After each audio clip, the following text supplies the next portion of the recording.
Good morning, children. Today we are going to study chapter number 6 Indian ornaments. Indian ornaments मतलब भारतीय आभूषणों की बात करने जा रहे हैं। पूरी दुनिया में सबसे ज़्यादा अगर आभूषणों का प्रयोग कहीं होता है तो वो है भारत। भारत में महिलाएं इतना ज़्यादा आभूषण पहनती हैं कि पूरे दुनिया का लगभग 18 से 19% सोना वो केवल इंडिया में इंपोर्ट होता है। तो इससे ये पता चलता है कि भारत में सोने का कितना ज़्यादा यूज़ होता है और यहाँ पर आभूषणों का कितना ज़्यादा महत्व है।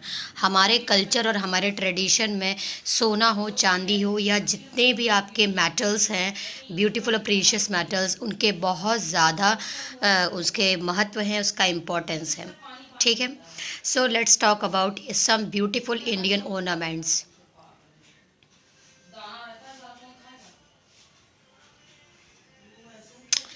Indian craftsmen have immense talent in them. They have carried forward since generation. Many goldsmiths, silversmiths and jewelry makers make intricate jewelries in India. Let's learn about different jewelry styles. The ornaments are made in India.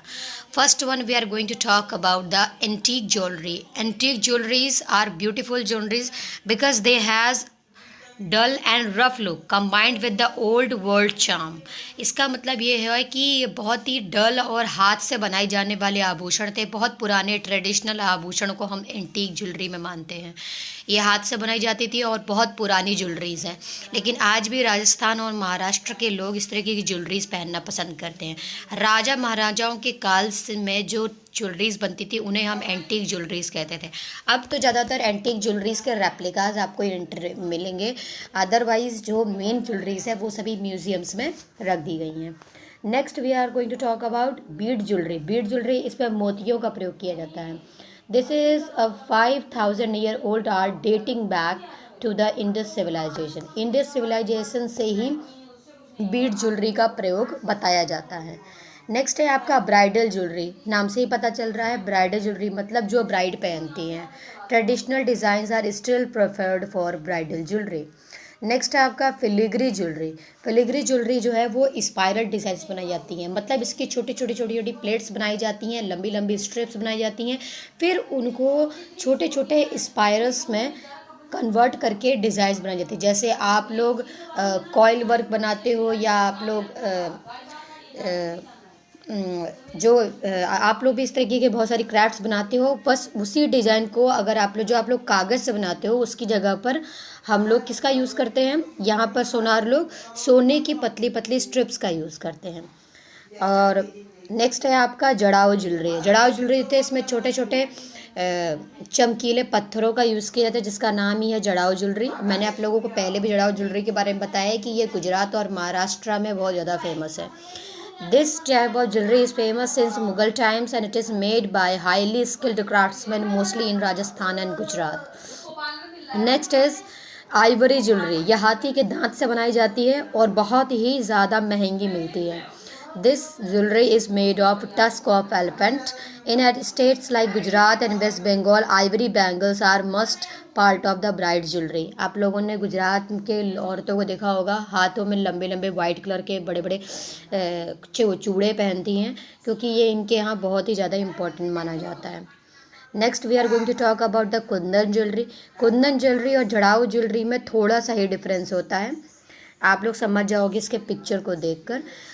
और ये भी आपके दिल्ली से start हुआ। इसका जो start हुआ वो दिल्ली क्राफ्ट में ज़्यादा इसे बनाते हैं।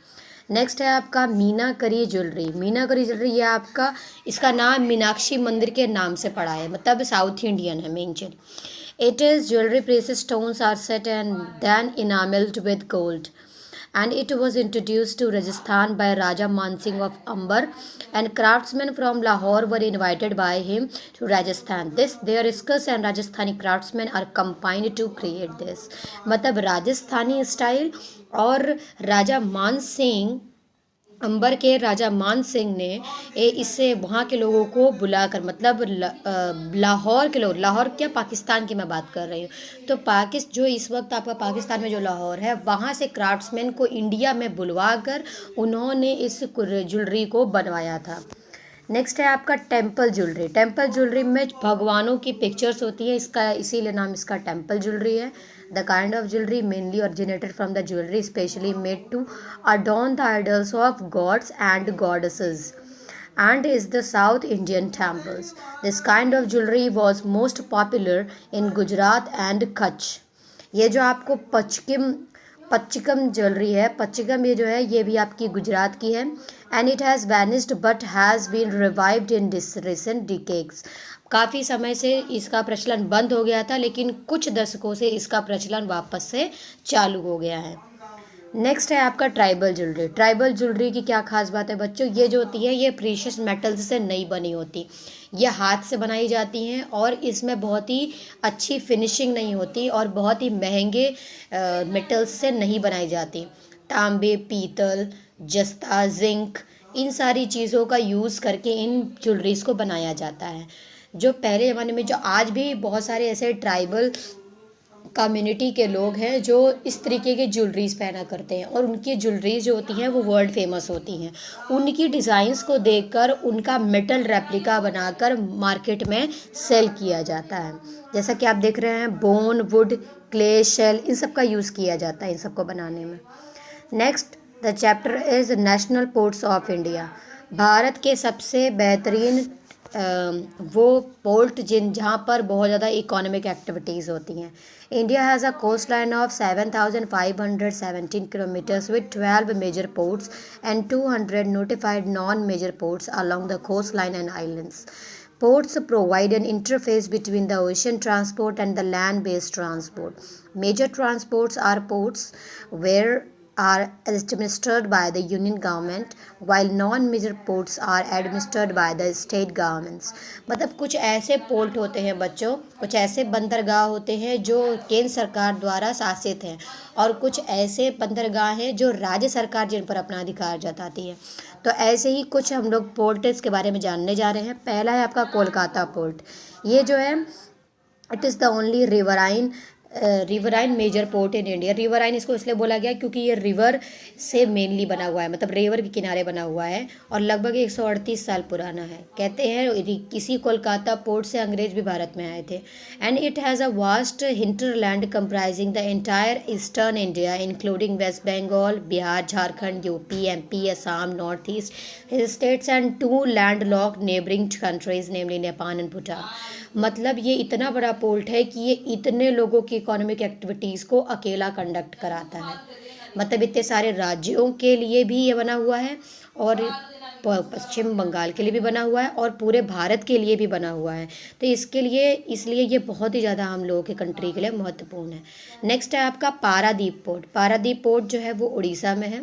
Paradip Port is one of the major ports in India and the government of India took over the management of the port from the state government on 1st of June 1965. पहले Orissa government जो 1965 से पहले इसे Orissa government के under में था, बाद में भारत सरकार ने इसे अपने अंडर में कर लिया। अब इसका पूरा देखभाल जो है भारत सरकार, केंद्र सरकार करती है।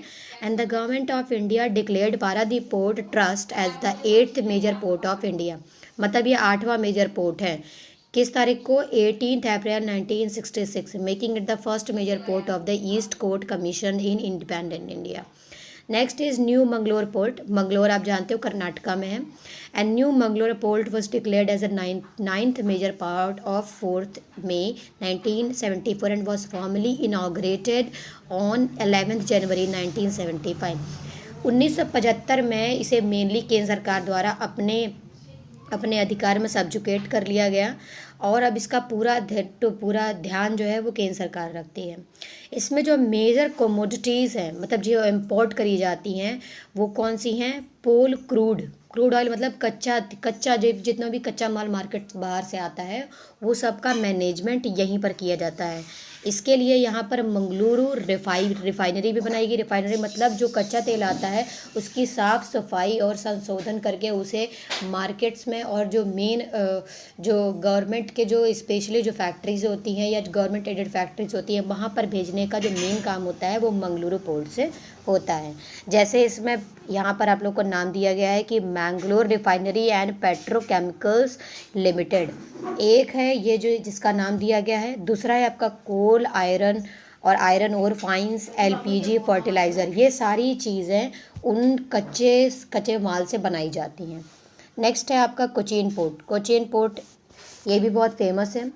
And the modern port of Cochin was developed during period 1920 to 1940 during to the untiring efforts of sir Robert Bristow. Sir Robert Bristow कौन थे? The port of Cochin is located on the Wellington Island on the southwest coast of India, about 1930 kilometers south of Mumbai and 320 kilometers north of Kanyakumari।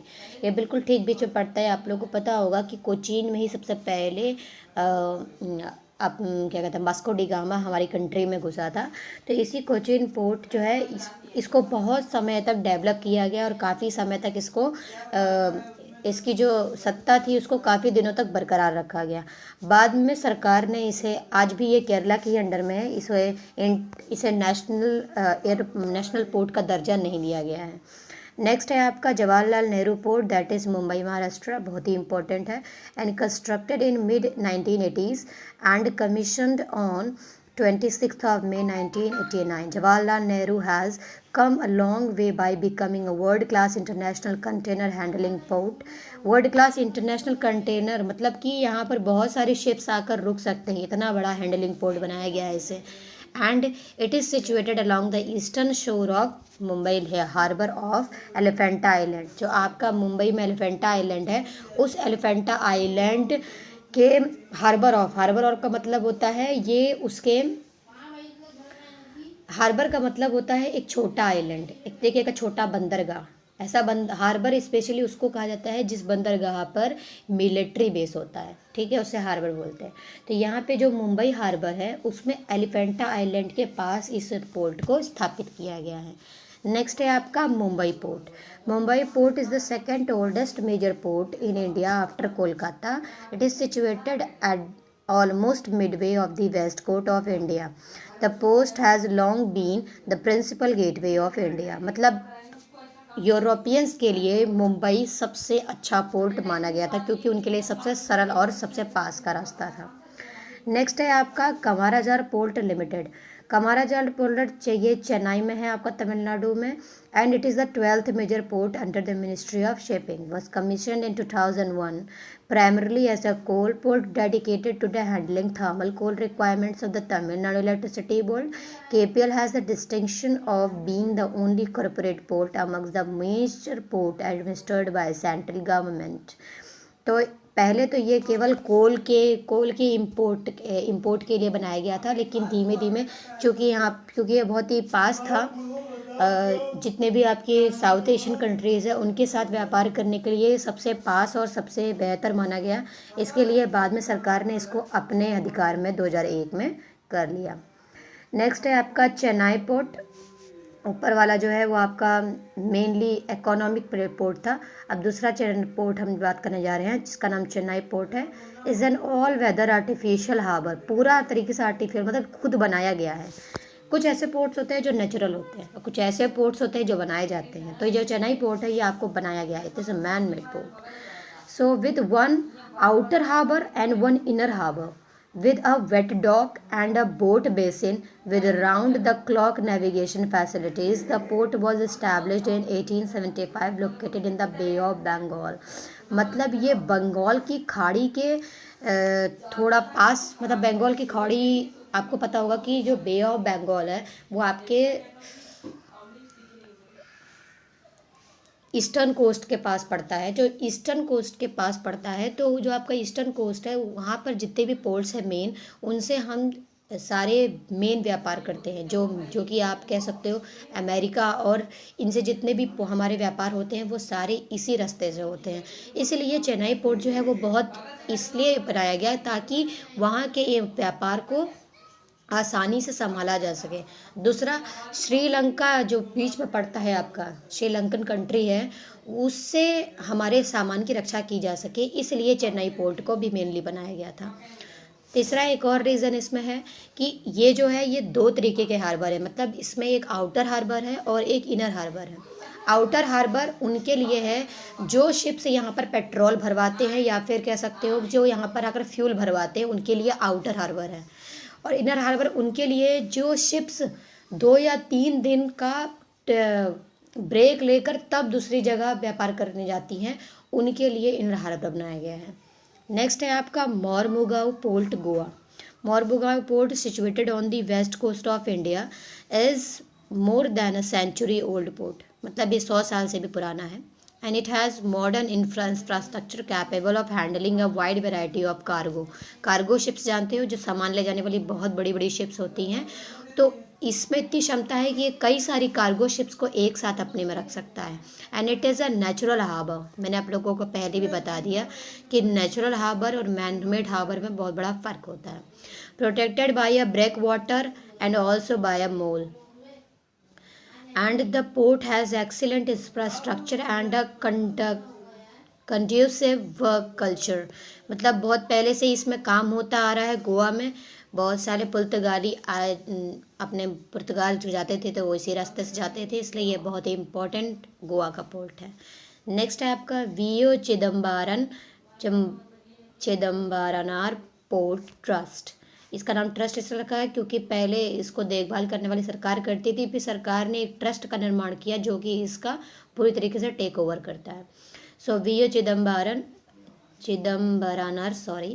port is located on the southeastern coast of India in the Gulf of Mannar, with Sri Lanka on the southeast and the large landmass of India on the west.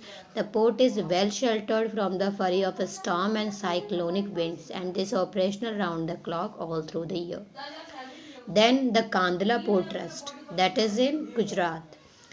And the Kandla Port Trust has been renamed as Deen Dayal Port Trust with effect from 25th of September 2017. Kandla Port was established in the year 1950 as a central government project, and Union government took over Kandla for its development as a major port. The port received the Samudra Manthan Award for the best major port of the year 2015. Next is Visakhapatnam Port Trust. Visakhapatnam, it is in Andhra Pradesh. Port of Visakhapatnam, a natural harbour, is located almost between Kolkata and Chennai on the east coast of India. The port has mechanized handling facilities for iron ore, iron pellets, alumina, fertilizer, raw material, crude oil, coal products, liquid ammonia, phosphoric acid, edible oil, caustic soda, and other liquid cargoes. Next is we are going to talk about chapter number 8, that is study abroad countries. Very small chapter it is. This chapter is just introducing some countries so that you should know that which countries are perfect to get a good education from the abroad. मतलब सारी countries तो education के लिए अच्छी नहीं मानी जाती, लेकिन जो सबसे टॉप लिस्ट में मानी जाती हैं लोगों के हिसाब से उसमें दिया गया है। सबसे नंबर 1 पर है आपकी न्यूजीलैंड, नंबर 2 पर है आपकी स्पेन, नंबर 3 है आपका थाईलैंड, नंबर 4 है आपका मैक्सिको, नंबर 5 है कनाडा, नंबर 6 है Costa Rica, 7th is Netherland, number 8 is Switzerland, number 9 is France and 10th one is Australia. Okay, ये इंडियंस के लिए है। It is not talking about the all over the world, it is just talking about for India, मतलब पूरी India के लिए। बहुत दुनिया में सभी लोग लगभग न्यूजीलैंड में पढ़ाई करने के लिए जाते हैं। तो अगर आपको बेस्ट यूनिवर्सिटीज़ में एडमिशन लेने का मन है पूरी दुनिया की, तो उन बेस्ट यूनिवर्सिटीज़ के लिए आप इन सारे कंट्रीज़ में जा सकते हो। आप में से जिसको भी जाने का मन होगा वो जा सकता है, लेकिन ये डेटा 30 जुलाई 2019 से पहले का है। जैसा कि आप यूनिवर्सिटी ऑफ ऑकलैंड देख सकते हो न्यूजीलैंड, ये बहुत ही बड़ी यूनिवर्सिटी है, यहाँ पर बहुत सारे रिसर्चर्स और साइंटिस्ट भी रहते हैं। नेक्स्ट है आपका Chulalongkorn university, that is in Thailand. Next one the university of Barcelona, Spain. Next is यूनिवर्सिडad national autonomous de Mexico, Mexico. University of Toronto, Canada. Now we are going to talk about the world largest tragedies. Tragedies, you know, मतलब ऐसी कुछ ऐसी tragedies जिन्होंने पूरी दुनिया को एक सबक दिया, पूरी दुनिया को ये बताया कि तबाही कितनी ख़तरनाक हो सकती है। तो कुछ ऐसे ही तबाहियों के बारे में हम बात करने जा रहे हैं।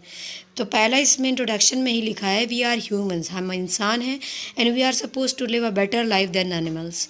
हमें जानवरों से अच्छा जीवन बिताना चाहिए, but we don't, in order to exploit the natural resources and to acquire the new territories we committed acts where are very shameful.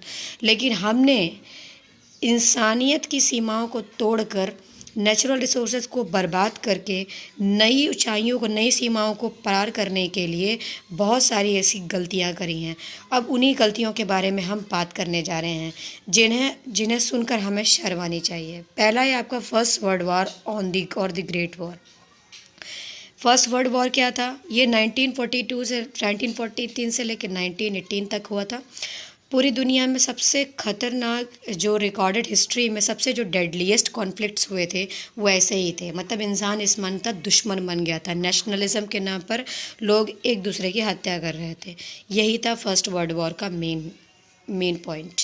Next है आपका, United states dropped nuclear bombs on 2 Japanese cities of Hiroshima and Nagasaki on 6th of August and 19 August 1945 respectively, killing at least 1,02,000 to 29,000 people of Japan.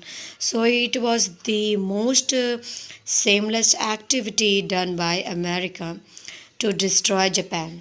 Japan ने तो इस चीज़ को पूरी तरीके से recover कर लिया है, लेकिन आज भी जापान अमेरिका के साथ किसी भी तरीके का कोई भी बिजनेस नहीं करता है। नेक्स्ट आपका, the Exxon Valdez oil spill. Oil spill का मतलब होता है तेल का रिसना। तेल का रिसना कितना खतरनाक हो सकता है, आइए हम देखते हैं। The Exxon Valdez oil spill occurred in Prince William Sound, Alaska. Alaska आप जानते हैं, ये यूनाइटेड स्टेट्स ऑफ अमेरिका का ही दूसरा पार्ट है, जो पूरी तरीके से बर्फ़ से ढका रहता है पूरे साल। On the day of Good Friday, 24th of March 1989, Exxon Valdez, an oil tanker, stuck at the Prince William Sound's Bell Reef and spilled, I think 14 million. Not 14 million, 14 billion liter of the crude oil. It is considered to be the one of the most devastating human-caused environmental disaster. Environmental disaster, इतना ज़्यादा तेल रिस जाने से वहाँ पर बहुत ज़्यादा तेल जो होता है वो बहुत ही नुकसानदेह होता है ह्यूमन के लिए और वहाँ पर रहने वाले जानवरों के लिए। तो इसने बहुत ज़्यादा तबाही मचाई। नेक्स्ट है आपका, the Deepwater Horizon oil spill. इसी तरीके से जैसे आप यहाँ पे देख रहे हो, ये तो खैर जो अभी आपने एक्सॉन वाल्डेज के बारे में बात किया, ये जो एक्सॉन वाल्डेज था ये आपका पूरा बर्फ़ से ढका हुआ है, तो वहाँ क्योंकि जानवर भी कम रहते तो इसलिए उतना नुकसान नहीं हुआ। लेकिन ये जो है डीप वाटर हॉरिजॉन, इसमें तो सी में जानवर रहते हैं और बहुत सारे ऐसे जो सी क्रिएचर्स होते हैं वो इससे बहुत ज़्यादा अफेक्टेड हो गए। BP oil spill and the gulf of Mexico oil spill कहते हैं। It began on 20 April 2010 in gulf of Mexico and it is considered the largest accident marine oil spill in the history of petroleum industry. तो ये जो था वो समुद्र में फैल गया था। आप इसकी पिक्चर देख रहे हो, कितनी डेंजरस इसकी पिक्चर जब इसमें ऐसी दिख रही है तो एक्चुअली में कितना खतरनाक रहा होगा। ये समुद्र के अंदर ही पानी में तेल का घुल जाना होता है और पानी में तेल का घुलने से बहुत ज़्यादा नुकसान सी क्रिएचर्स को होता है और उसके अलावा भी बहुत सारे नुकसान होते हैं जो अभी हम लोग, चूँकि हम लोग लैंड पर रहते हैं तो हम लोग को उतना नुकसान पता नहीं चलता, लेकिन जो लोग उस पानी का इस्तेमाल करते हैं पीने के लिए या फिर अपने डोमेस्टिक यूज़ के लिए, उनके लिए बहुत ही ख़तरनाक है। नेक्स्ट है आपका, second world war was a global war. It was continued 1939 to 1949।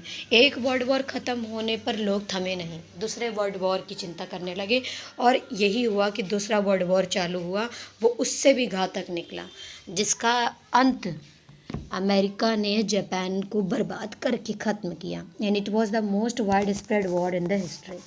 Next is, on the night of 2 December 1984, the Union Carbide pesticide plant. Carbide pesticide plant क्या होता है बच्चों, मैं आपको बता दूं। कार्बाइड एक तरीके का मटेरियल होता है जो जिससे एसिटिलीन प्रोड्यूस किया जाता है। फलों को पकाने के लिए भी कार्बाइड का यूज़ करते हैं। आप कह सकते हो कि ये आप कह सकते हो कि ये एक तरीके का ऑर्गेनिक मटेरियल है।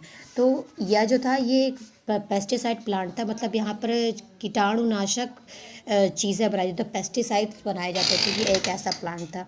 तो ये भोपाल में था।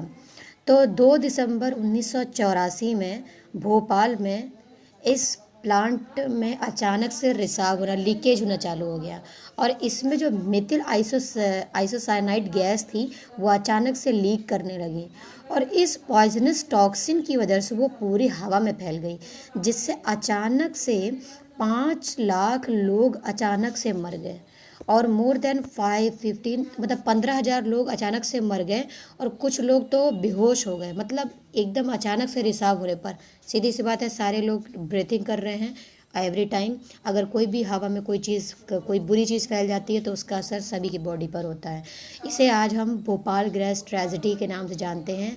इसका जो मेन कल्प्रिट है, जिसकी वजह से ये हुआ या जिसने इसकी जिम्मेदारी नहीं ली, वो आज इटली में मौज कर रहा है, लेकिन हम उसे पकड़ने के लिए कुछ नहीं कर सकते।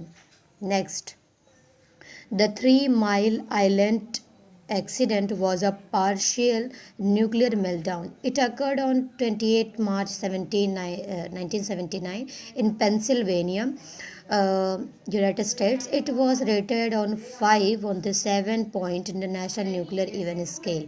ये बहुत बड़ा आइलैंड एक्सीडेंट था, जो इसमें क्या था कि न्यूक्लियर मेल्टडाउन हुआ था। मतलब न्यूक्लियर मेल्टडाउन का मतलब ये होता है कि वहाँ पर एक तरीके का न्यूक्लियर प्लांट रहा होगा जो क्या हो गया, अपने आप ब्लास्ट हो गया। तो इस तरीके की एक्टिविटीज से भी बहुत ज़्यादा एटमॉस्फेयर को नुकसान पहुँचता है। Next we are going to talk about the lost cities of the world. Lost city मतलब जिन्हें डिस्ट्रॉय कर दिया गया, या जो सिटीज़ अब इस दुनिया में नहीं हैं।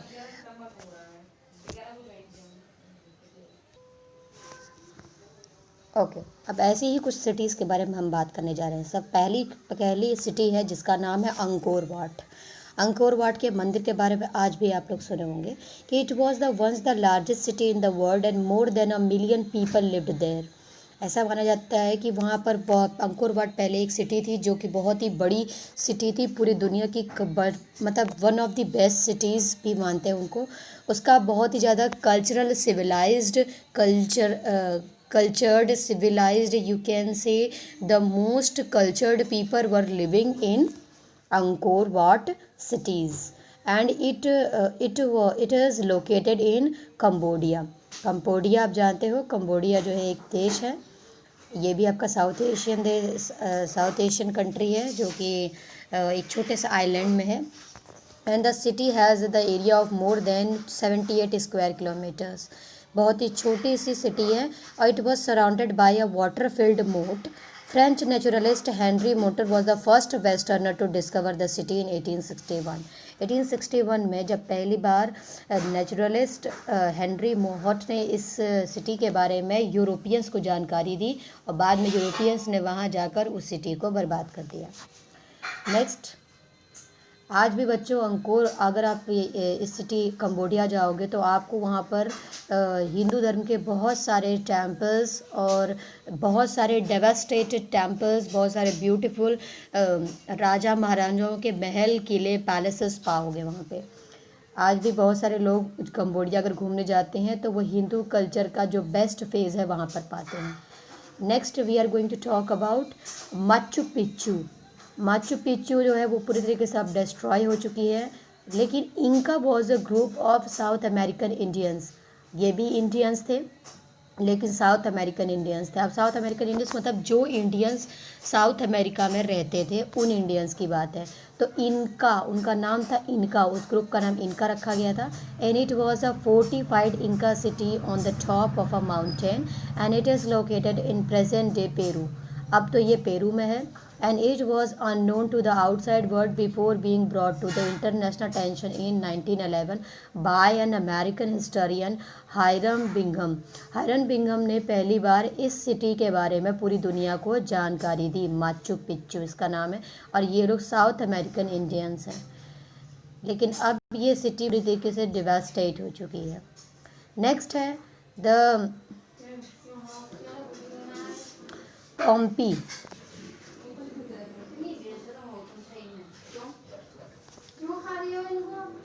नेक्स्ट है आपका पोम्पी।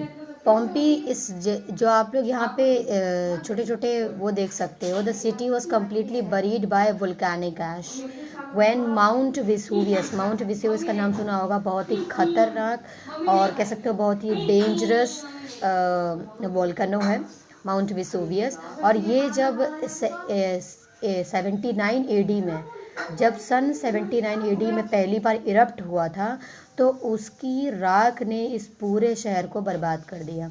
एंड इट्स एक्सकेवेशन, इसकी खुदाई कई सालों बाद 1748 में चालू हुई, जहाँ पर बहुत सारा सोना, बहुत सारा जवाहरात और बहुत सारे ऐसे चीज़ों को डिस्कवर किया गया जो कि बहुत ज़्यादा इम्पोर्टेंट थे। अब इस यहाँ पर बनाई गई जो वॉल पेंटिंग्स जो बच गई हैं, मतलब जलने से जो बच गई हैं, उन्हें आज भी यूनेस्को ने रखी हुई हैं ताकि लोग उन्हें आकर देख सकें। तो ये इटली का सबसे मेन अट्रैक्शंस में से एक माना जाता है। और देखिए इसमें लिखा है ना, हर साल लगभग 2 मिलियन पीपल यहाँ आकर इसे देखा करते हैं। Next we are going to talk about Mohenjodaro. Mohenjodaro आप लोग जानते हैं इंडस सिविलाइजेशन की खुदाई में, एक्सकेवेशन के दौरान ये शहर निकला था, Mohenjodaro. And it is an archaeological site situated in the province of Sindh, Pakistan.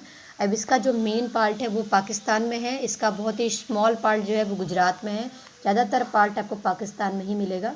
It was one of the world's earliest major settlements and it was built in 2600 BC and abandoned around 1800 BC. It was discovered in 1922 by Rakhaldas Banerjee.